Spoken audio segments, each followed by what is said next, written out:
Mr. President, we got him.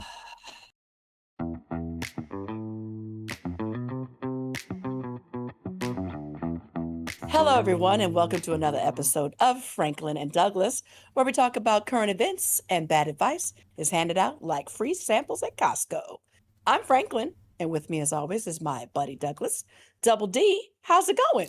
Buddy, it's going great, great, great. Woo! How'd you like that? Okay, I like that a lot. Buddy, how is your week going? I am like on pins and needles to find out what happened this week. Well, the pins and needles are not going to pop. Nothing exciting happened this week. There may be a blood flow issue too. Exactly. But no, nothing too exciting this week. As I'm a member of the Black community, as you know, we are staying. Well, half. I think 40%. Remember, I think it's only 40%. My apologies. We are as a group collectively staying in the house. So we're not going outside. We're not protesting. We're not doing anything. That's the best kind of protest. Yeah. So I've just been, going to work, coming home. And I did start the new Netflix series Monsters Ed Gein. Ooh, yeah. You know I love my serial killers. Yeah. And let me just tell you, I shouldn't have started it at night. So I'm going to wait until the rest of the day to finish it. But so far, so good. I want to see that, actually. I remember seeing like the advertisements for it. And I mean, I liked all the Menendez brothers in that. So I'm excited to see how this one plays out. Right. And then I just finished Kamala Harris's book. Amazing. And it, again, gosh, where we could have been, but that is what it is. And let us see what I thought nothing happened this week, but yeah, that was it. I was going to say, wow, I'm glad I stayed for this. Right. How was your week? Well, I have two things I want to talk about. First off is I recently had a birthday. I don't know if we mentioned that or not, but yes, last week. Yes. So the month is over. I know, thankfully. So welcome to October. Wait, so people complain about, having to give out gift cards for, birthday presents. Like, oh, it's not personal, whatever. Screw that. I absolutely love a gift card. I recently, I busted my headphones, my last pair. I threw them down and they just shattered in a million pieces. So oh yeah, that was a good day. I used a gift card to get new headphones.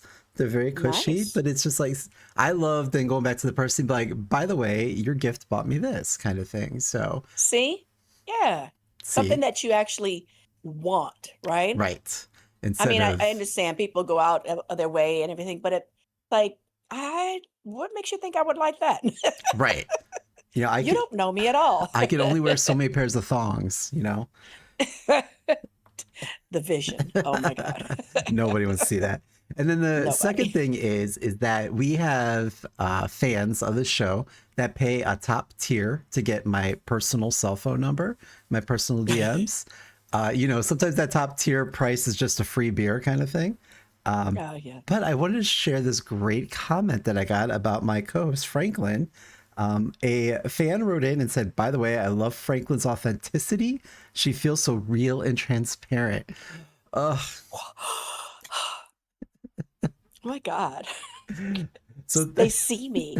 They see me. I think that means they see right through you is what they mean.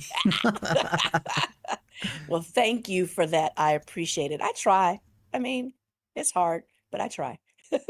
I mean, sometimes that transparency might get her into therapy, but that's a whole nother show. Get into therapy or stay into therapy. Right.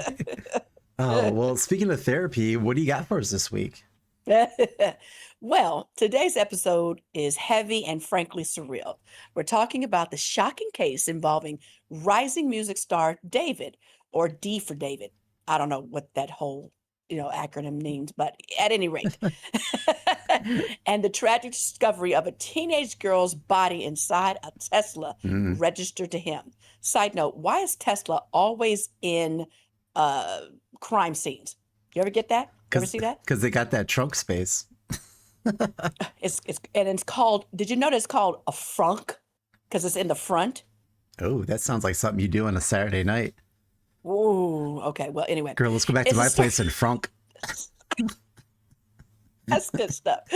It's a story that combines fame, tragedy, and unanswered questions, the kind that forces us to look not just at one person, but at how fame, media, and public perception collide during a Hmm. crisis. Now, before we begin, let me make one thing clear. David has not been charged with a crime as of this recording. Everything we'll cover is based on publicity, available reports, and the case is still evolving. All right, Right. so don't don't come for me. So let's start with the artist at the center of it all, David Anthony Burke, and that sounds like a serial killer's name. By the Right. way, I love it. I love That'll be a great it. Netflix title when it comes out, allegedly. Right. Allegedly. Known for, again, this acronym D for David, is a 19-year-old singer-songwriter from Houston, Texas. His breakout moment came in 2022 with Romantic Homicide. Oh, Hint, hint. A track that blew up on TikTok. What's wild is that he recorded this in his sister's closet on a gaming microphone. Now that's genius. yeah. Okay. Yeah. So, at any rate, the song racked up hundreds of millions of streams and quickly got him signed to Dark Room Interscope Records, the same label that discovered Billie Eilish. Hmm. You know who that is? No, I'm not into what the kids are listening to these days. Oh my God. Okay. I like my oldies. Joking. He was praised for his raw emotional style, mixing alternative R&B and lo-fi sounds. I don't know what a lo-fi sound is, but at any rate, he was praised for it. Fans were Whatever it is, he was good at it. he was good at it. Fans were drawn to his vulnerability. Tracks like Her With Me cemented his reputation as an artist who could capture loneliness, love, and longing in a way that resonated deeply with Gen Z. Oh, they're such a troubled little people. And they're vulnerable. That was so good. All right. By 2023, he was opening for artists like SZA. You know who that Oh, is, yeah, right? I do know. Sis. Okay, look at you. Look at you. And by 2024, he was headlining his own tours. Earlier this year, he released his debut album called Withered, which critics called haunting, promising. He was on a fast rise, part of his sad boy wave of artists connecting deeply with young listeners. I've never heard of anything called sad boy, but I think we called it emo when I was a kid. okay. But fame is a double-edged sword. And now, instead of headlines about his music, the world is reading about police tape investigations and canceled shows. Ooh, Here we go. that sounds like a Saturday night too. It usually is. Wake up like, oh, damn. The turning point came in September just of this year, 2025. On September 8th, LAPD officers were called to, get it, a Tesla, Mm. parked in the Hollywood Hills. It had been ticketed for weeks and abandoned for nearly a month. All right. Investigators opened the front trunk. Remember, I told you it was called a frunk. They discovered human remains. Oh, dude, my goodness. The body was later identified as Celeste Hernandez, a teenager from Lake Elsinore, California. Reports put her at 14 or 15 years old. Wow. At this point, her cause of death remains unknown. The medical examiner deferred as official ruling until the toxicology and further tests could be done. Now, mind you, she was dismembered. Now, that's not the cause of death that we know of, but she was dismembered, just so you know. All right. Okay. Okay. Poor kid. Now, first of all, how is it that this car was sitting on a city block for months and nobody smelled death? Okay, here we go. What? Because it was a Tesla, right? Nobody's tripping. But they're like they normally smell like death, so it's all good. Ooh, I didn't say it, Elon. What makes the case particularly chilling is the condition of the car. Neighbors said the Tesla had been sitting there for weeks, just like I was saying, rising questions about why no one, including parking enforcement, looked closer, right? Right. I mean, like I say, no one, everybody walked by it and couldn't smell something. It's getting dirty. No, it's just sitting there. Yeah. Was it because, oh, it's just a Tesla, whatever. Maybe the battery died, right? Right. The LAPD's Robbery and Homicide Division took over the case, and soon after, police searched the Hollywood Hills property linked to David. Mhm. Okay? Okay. Getting all this? I got my pen and paper. All right. Reports say he quickly vacated the home after the search. Oh. This immediately raised public suspicion. Why was the car abandoned? Why was his home searched? And what, if anything, connects him to Celeste? All right. So Mhm. now let's get into who she is. All right. Celeste Hernandez. Celeste lived in Lake Elsinore. And Mhm. I had to, me, I mean, my pronunciation of things, I had to look that up. Horse Horse. the over. Horse over. Celeste, she had a troubled past, including instances of running away from home. In 2024, she was reported missing multiple times, and each time authorities and her family worked to bring her home. Community members described her as bright but a vulnerable girl who struggled with stability. Friends recalled her as sweet, sometimes rebellious, and looking for belonging. Now, if I go missing, I want Keith Morrison of Dateline to start my episode with this statement. Okay. That Franklin was vulnerable. Her tragic death has reopened painful conversations in her community. How can we better support at risk teens? How do some kids slip through the cracks only to end up in dangerous or fatal situations? Mhm. And how can systems, schools, family, law enforcement, churches respond more effectively when patterns of running away emerge? I mean, that's true. So like you hear this all the time about, well, CPS was called or this was happened, and then the person ends up dead. All Right. right. Or Right. dismembered in a Tesla. Mm. Whether or not that's not funny at all, by the way. Whether or not David knew Celeste, her story is now forever tied to his, and his family and community are left with grief and confusion. The discovery of Celeste's body set off immediate chain reactions in the music industry. Now, this is starting to, get to him now. Mhm. He's canceled his remaining tour. His deluxe album that he was supposed to put out has been postponed. Promotional campaigns were put on ice, not ice that comes and picks up, immigrants, but just like regular ice.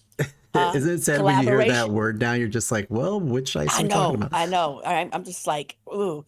Collaborations that he had with other artists have been put on hold. His label, Interscope, quietly suspending all of marketing of him. Wow. So a lot is happening. Meanwhile, back at the ranch, a strange twist. Romantic Homicide, his 2022 hit, has re-entered the Billboard's Hot 100. Critics and fans debate whether people are streaming it out of morbid curiosity or Mhm. whether listeners were re-examining the lyrics in the light of the current events. And the lyrics, didn't deep dive into it, but just listening to what people were saying kind of hints at something weird. Right. So, take the time to listen to that. On social media, it's getting a lot. People are putting all their 2 cents in. Some fans defended him, pointing out that he hasn't been charged and urging people not to jump to conclusions. Others said that, everything that is going on, the car is his, it's registered in his name, his home was searched. It's all pointing back to him. It's Mhm. just too damning to, ignore. The industry doesn't want anything to do with it. And so, again, his music, his reputation, everything is just kind of like blown up. And even if he is cleared, can he ever come back from this? Right. And there's pictures and everyone's saying, yeah, he did know him. That was his girlfriend. I don't know. So a lot of this is, happening. And he now is again linked to her. So here are some keys to the mystery.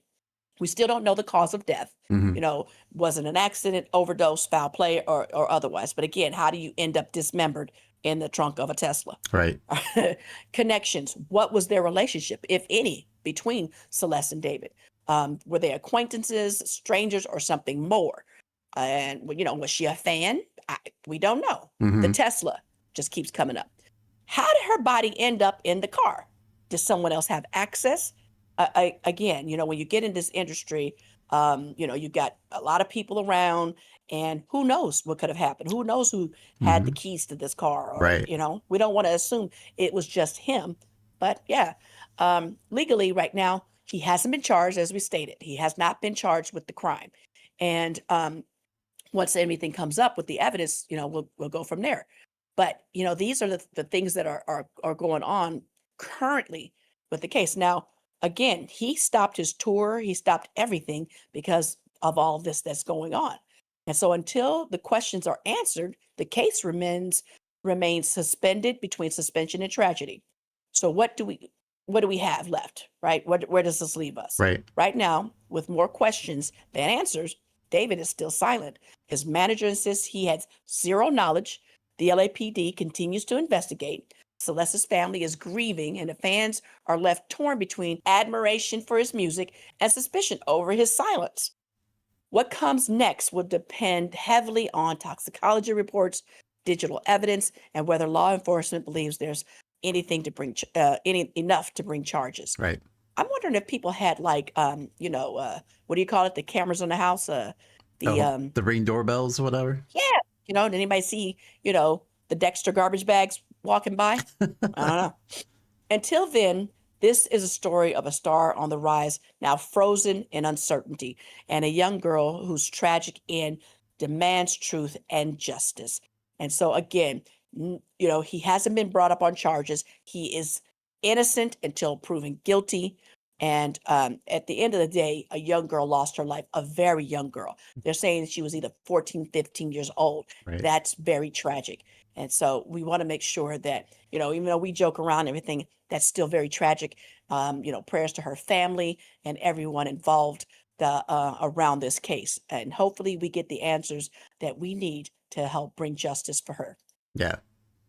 I mean, so I do like a light dive on your topics because I want to kind of get surprised with some of the knowledge you bring. Um, a couple of the things that like came up for me too is, and it's the internet, who knows like what's true or false, whatever. But I guess there was a live stream between this David and the victim that was kind of short, and this person was like analyzing everything, like the hand touching in that, and they seemed pretty close. If this was the same girl in the live stream that he put out, like she was leaning on him and stuff. So it's kind of, it kind of makes you wonder, like, what was this relationship really good and just went sour? But again, we can't really, we don't know if he's actually attached to this, what happened. The other thing is the part of the report came back, like you said, we don't know yet cause of death. The coroner put deferred on the certificate, but she wasn't pregnant, which seemed to like be a lot in the news. So Right. they're, I guess, kind of worried it was like one of those got pregnant, get rid of the body kind of thing. Exactly. But yeah, it's another one of those things, like I say in past episodes, like you hope that justice works appropriately and the right person gets put away. Otherwise, there's a murderer out there, at this time. And if it's Right. David, hopefully, he gets, whatever is coming to him. But if it's not him, like you don't want to ruin somebody's career. Like you said, that you're famous, you've got all these handlers and stuff. Who knows who had keys or access to the car? Someone on his team could have did this, But the other thing for me is like it's your car and you're not like, hey, like where's Questioning. my car? Like it's moving all over the town, kind of Right. thing. So And yeah, and that's what I was saying. It was like it's he knew but didn't know. It's like OJ, he knew but didn't do it. But no, seriously, it's like, you have a car and it's just sitting somewhere, or maybe he was on tour and it was sitting there and it's been sitting there for the month. But was it parked in front of his house or was it parked around the corner? right. Those type of things that we need to find. And then, I also stumbled upon. I mean, we could do 2 to 3 episodes because I also found that there was someone else that looked like this girl that supposedly, was involved as well. Hmm. And again, it comes to the age difference. And, at this time, apparently he was 19 and maybe 18 at the time. But if she was 14 or 15, again, um, and she's, a runaway, regardless of her circumstances, she didn't need to be, end up dead, dismembered in, Right. a- in, a, in a car, Right. right? So, yeah, either way, we need to find justice. But again, his career probably is most definitely over. honestly. Even if he is found innocent, like he is always going to be linked to this young lady. Right. And because apparently he did know her, and what relationship they had, is concerning because of her age, Yeah, honestly. that's the thing. Like, even if he is clear and innocent, this whole age thing is going to come up afterwards. Like, why? What are Right. you doing hanging out with I think when she first went missing, she was like 13 or something. Like, what are you Yeah. doing hanging out with a Crazy. 13-year-old at this point? Right. And Right. you're a grown ass adult, you know? Like, Mm-hmm. just creepy Yeah. all around. But Yeah. ugh, It is. It's sad and tragic again. And then, like I say, his songs, it's like start listening to the lyrics and going in there. It's like, huh, you know, yeah. why did he say that? So yeah, it's interesting. But at any rate, what advice would you possibly have for David as he comes up on this? I mean, I am not an expert in homicide, so good luck, buddy. Are you? Well, as always, we want to remind our audience that we are not trained professionals and our advice should not be taken seriously. But what qualifications do we have, Franklin? Well, if we survived the Castros 2 for 1 night without getting dismembered in that man's van that looked like a Tesla, we we are qualified to lead you through life's challenges. Hit me with it. Well, today we're going to be pulling our questions from Reddit's advice and Am I the Asshole categories. You are. You know what? For being so transparent, maybe you could be a little opaque every once in a while. So, Wow. All the colors in the rainbow, and you choose to be salty. well, if you have a question that you want answered by our, team of non-professionals, then by all means, shoot us a DM, slide us a little linky link. Those top tier members, like I said, you can send me a text. I'll take it. Sneaky link. Right? And maybe your question will be answered on the show. Okay. All right. So first one is me, and this is a relationship advice. So I know you're really good with this. So Yes, I am. Expert. me, a 28-year-old female with my husband, 30-year-old male, and friends with benefit, 25-year-old male. His mother found out and threatens to tell people. So they go on to say, Which yeah, cares?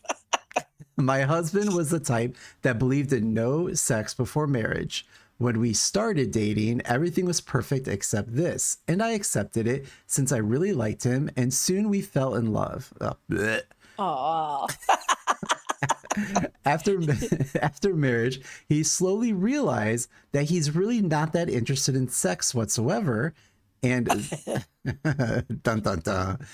dun dun dun. And some therapy helped us realize that he's asexual. This was a major disappointment for me since I was looking forward to having sex with him for a very long time. Oh no. Girl wanted the D. I, You were a hoe when I met you. I couldn't leave him for this since I was and still am in love with him. So he worked out a Oh, solution that I'll have a friends with benefit for my sexual needs. And we set proper yes. boundaries. I'm loving this. We did this 2 years ago, and so far our life together has been very good. This has always been something between us, so nobody else knew. Mm.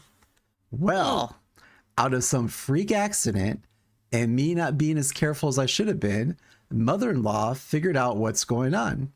I said something that raised suspicions, and she dug deep for weeks until she found out. Now she's threatening me to tell everyone what's going on. What? Why? My Just because husband, she just, oh my God. Okay. yeah, no, she seems like a meddler, but my husband has talked to her, telling her that it's mutual decision and none of her business, but she's bit not having it. She ain't having it, basically. Yeah, okay, So so she felt like she needed to tell everybody for what? To embarrass your son that right, he's impotent? No, not not impotent. impotent, Horse over. asexual. Whore's over. She's demanding that one, I confess to my sins in the church, and Oh, two, there we go. There we go. the veil's been There we lifted. go. There it is.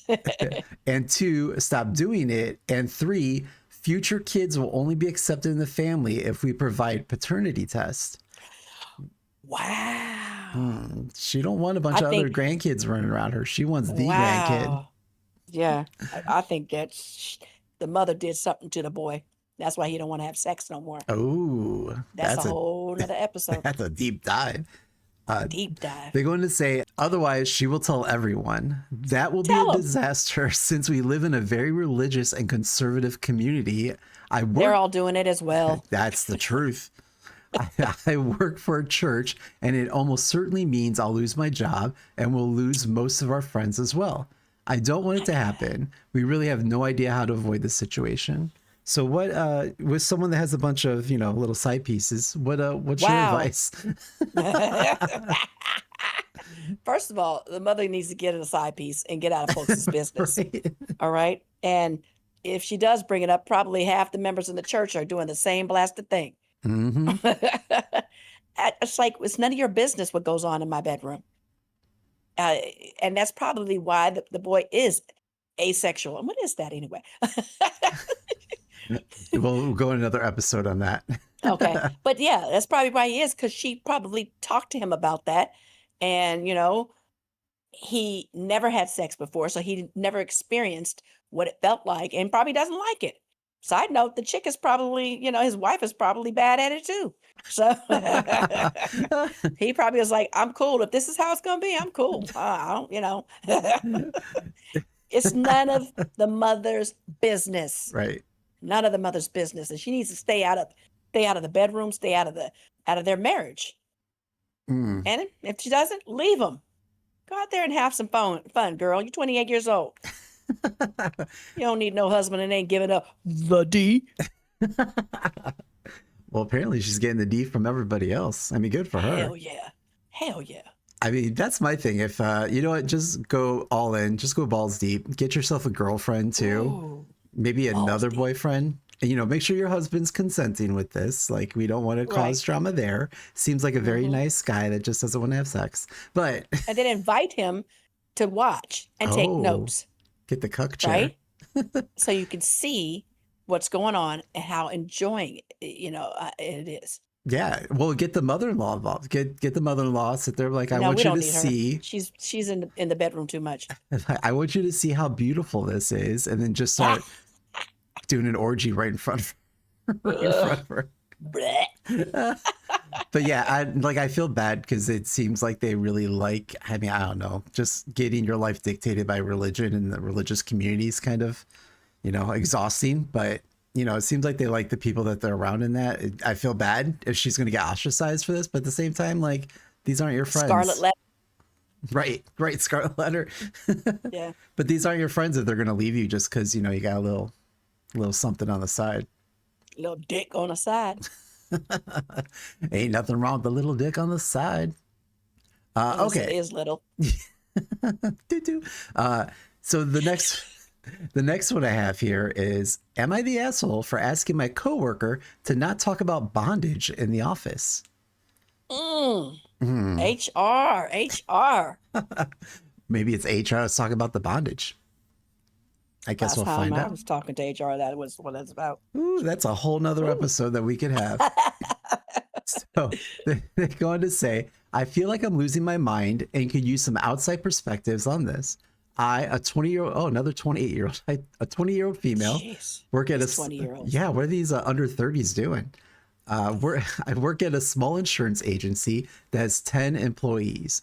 We're an eclectic bunch, but we all do our best to get along and help one another when we can. One of our part-time receptionists, Susie, who's 56, has been already has been acting oddly as of late, and it came to a head between her and I yesterday. Susie recently got back from a trip to her hometown of New York City. Yes. It seems to have brought a brand new obnoxious personality back as a souvenir. Yes. You know how those New Yorkers are. Yes. But I'm walking here. So for the past 2 weeks, she's been oversharing about her divorce, menopause, hookups she had on vacation, and her plans to become a stand-up comedian. I love it. I love it. Go Susie. You know what? Figure your life out. Yeah. So yesterday she was yammering on about her dating life while I was trying to work, when all of a sudden she said, honestly, my dom Ernest is just a master with a flogger. Look away, Mikey. Look away. My tone was definitely sharp when I spoke to her, but all I said was, Susie, that was very inappropriate. Please don't talk about that kind of stuff in the office. Damn, Susie. Since then, 56 and she getting that? yeah, Susie. She getting the slap. What's your safe word? Pineapple. Since then, she's been very cold towards me and has done her best to avoid doing any of the admin tasks I send her. I just received an email saying she has requested a meeting between the two of us and her supervisor about my hostile behavior. Please understand, Whoa. I'm not a prude, nor am I trying to shame her. I just don't think talking about BDSM in the workplace is appropriate. Am I the asshole? I mean, it isn't appropriate, no, but you didn't have to like belittle her and just go off on her. You could just pull her to the side and say, hey, I'm really happy for you. You're finding yourself and, all these things, but I'm not comfortable with the conversation. So if we could just keep it, kind of low tone for me, I'd appreciate it. I'm just telling her, she's asexual. She's not interested in that. But yeah, she didn't have to go off on her like that. That's crazy. I don't know. I'd say show her up. Like, oh, your dom does this. Well, my dom, puts me in a cat outfit. It makes me, sniff her feet all day. I don't know. I don't know what you people do. I'm asexual. No. Exactly. But yeah, I kind of agree with you in the same thing. Like, I don't know. It's tough because one part of me is like, you don't need to put up with that if you're uncomfortable, what have you. Another part of me is just like, listen, Susie, you go, girl, but I don't need to hear about your flogging times. All. I mean, yeah, it's like you just kind of, talk like that. You should hear some of the conversations we have in the back office. Oh, I remember when we worked together. I work with a bunch of men. So yeah, it's but yeah, she could just kind of pull it to the side and say, hey, again, I'm really happy for you that you're finding this, this part of your life exciting, but I'm not too comfortable with it. So I wonder if we could tone it down a little bit. But, whatever. Just say, hey, save this material for your stand-up routine that you're bound to happen one day. Oh, see, there you go. Yeah. But good for her. I mean, listen, this female's 28-year-old. Maybe when she turns 56, she's gonna want a little bit of the smacky. Right, and she can reflect back on the time that she had, and how to do it. She's gonna think back to Susie, like, you know what, Susie, you were right. A little flogging ain't hurt nobody. Susie would probably be dead by that time, but maybe she can find her and talk to her about it. Who knows? 90 years old, she probably is still flogging. Still doing. You know what? Good for her then, if that's the case. That's good. Well, on that note, that's all that we had for this week. I think that's enough. Agreed. Well, thank you again, everyone, for the likes. Again, the subscribes, the comments. We love reading the comments. Franklin's always blushing at all the compliments that she gets. I can't stand it. Y'all are just in love with her. Ugh, gross. But yeah, thank you again for sharing and all that. And Franklin, do you have anything else you would like to take us out on? Be transparent with us. Exactly. Stay away from Teslas, kids, and the weekend bondage camps. In that order too. Well, on that note, bye. Bye.